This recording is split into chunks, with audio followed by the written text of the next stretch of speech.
Red Bull's biggest weakness may not be on the track anymore. It may be hidden behind the walls of a 70-year-old building.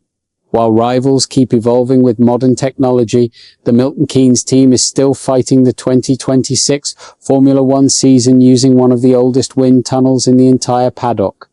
And now, the wait for the solution just became even longer. The start of the season has already exposed serious concerns inside Red Bull.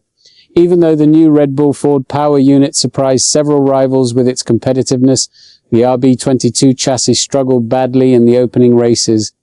Max Verstappen himself admitted in Suzuka that he could barely feel the effect of the first major update package introduced by the team.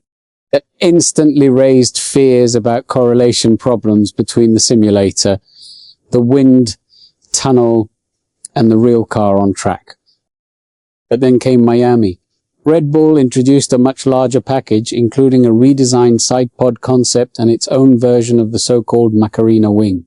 This time, the results matched expectations much better. Pierre Washi admitted the team was going in the right direction, but he also made something very clear.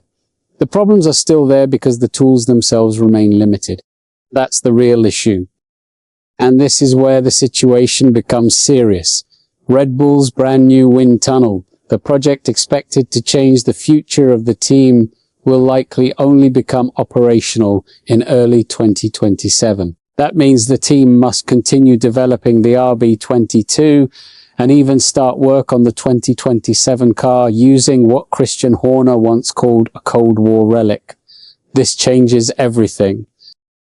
Horner previously compared the experience of using the old facility near Bedford to looking at two different clocks, openly admitting that the tunnel often failed to reproduce what actually happened on track.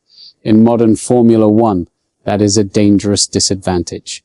While McLaren has benefited massively from its advanced infrastructure since 2023, and Aston Martin now operates what Adrian Newey described as the best wind tunnel in the sport, Red Bull is still trying to maximize outdated equipment. Walsh tried to remain calm when discussing the issue. He explained that the side pod concept introduced in Miami had actually been in development since Bahrain testing, and revealed that the original Bahrain update package was delayed and later introduced in Suzuka after the cancellation of the Middle East races in April.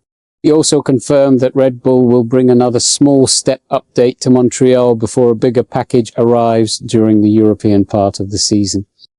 But the pressure is growing fast. The team hopes to finally hit the minimum weight target of the RB22 around the Austrian Grand Prix, yet every delay now feels more dangerous because Mercedes and McLaren continue pushing aggressively forward. And Red Bull knows that if correlation problems return, even Verstappen may not be able to hide the weaknesses forever. And it may not stop here. For now, Red Bull is trapped between two eras, a future that promises cutting-edge technology, and a present still dependent on tools from another generation. The real question is whether the team can survive this transition before the rest of Formula One pulls too far ahead.